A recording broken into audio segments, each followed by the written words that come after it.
നമസ്കാരം.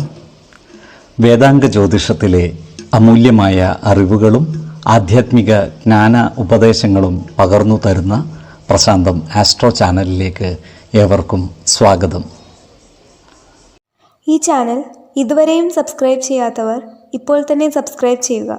നോട്ടിഫിക്കേഷൻ ലഭിക്കുന്നതിനായി bell button അമർത്തുമല്ലോ. ഒപ്പം ചാനൽ ലൈക്ക് ചെയ്യുക, ഷെയർ ചെയ്യുക, കമൻറ്റ് ചെയ്യുക.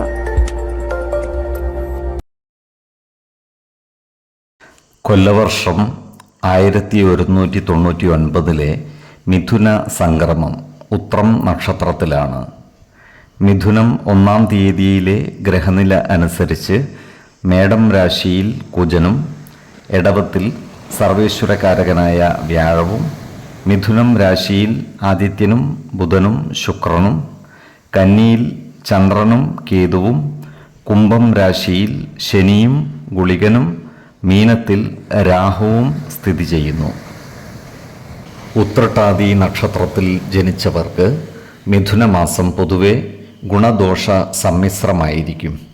ഈ നക്ഷത്രക്കാർക്ക് കർമ്മ മേഖലയിൽ കാര്യങ്ങൾ അനുകൂലമായിരിക്കും. ജോലിസ്ഥലത്ത് എല്ലാവരുമായും നല്ല സ്നേഹസൗഹൃദ ബന്ധങ്ങൾ നിലനിർത്തി മുന്നോട്ട് നീങ്ങുവാൻ പരമാവധി പരിശ്രമിക്കേണ്ടതാണ്. ഈ നക്ഷത്രക്കാർക്ക് ദൂരെയുള്ള സൗഹൃദ ബന്ധങ്ങൾ ദൃഢമാക്കുവാൻ സാധിക്കുന്നതുമാണ്. ഇവർക്ക് ചില പ്രധാനപ്പെട്ട പ്രമാണങ്ങൾ വന്നു ചേരുവാനുള്ള സാധ്യതകൾ കാണുന്നുണ്ട്.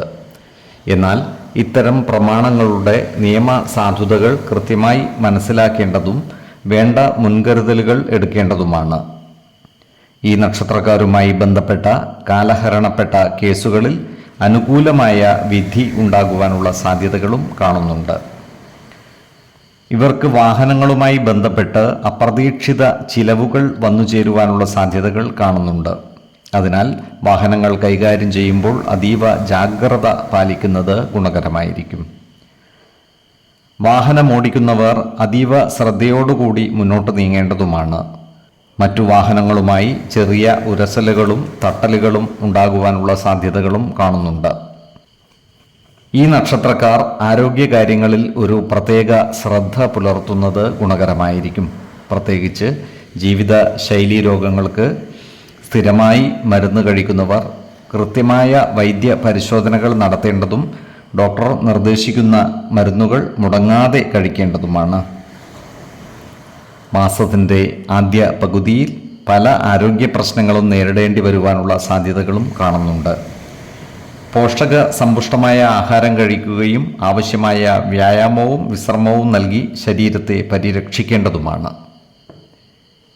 ഈശ്വര കടാക്ഷത്താൽ ഏതു പ്രതിസന്ധികളെയും അതിജീവിച്ച് മുന്നോട്ട് നീങ്ങുവാൻ ഇവർക്ക് സാധിക്കുന്നതുമാണ്. 5, 15, 27 തീയതികൾ അനുകൂലമാണ്. ഈ നക്ഷത്രക്കാർ ജനിച്ച സമയത്തെ അടിസ്ഥാനമാക്കിയുള്ള ജാതകത്തിലെ ലഗ്ന രാശിയുടെയും ലഗ്ന അധിപന്റെയും സ്ഥിതിയും ശുഭ പാപ ഭാവങ്ങളുടെ സ്ഥിതിയും ഓരോ രാശിയിലെയും ഗ്രഹങ്ങളുടെ സ്ഥിതിയും അനുസരിച്ച് ഇവരുടെ പൊതുഫലത്തിൽ ഏറ്റക്കുറച്ചിലുകൾ ഉണ്ടാകുവാനിടയുണ്ട്. കുടുംബ ദേവതകളെയും ഇഷ്ടദേവതകളെയും ഉപാസിക്കുന്നത് ഇവർക്ക് ആയുരാരോഗ്യ സൗഖ്യമേകും. ഇഷ്ടദേവതാ മന്ത്രം 108 തവണ ദിനംതോറും ലിഖിത ജപം ചെയ്തു വരുന്നത് ഇവർക്ക് സർവ ഐശ്വര്യങ്ങളുമേകും. നല്ല വ്യക്തി സാധനകളോടെയും ഉപാസനകളോടെയും മുന്നേറിയാൽ സർവേശ്വരാനുഗ്രഹത്താൽ ഇവരുടെ സർവകാര്യങ്ങളും മംഗളകരമാകും. നന്ദി, നമസ്കാരം. ജ്യോതിഷരത്നം പ്രശാന്ത് കണ്ണോം.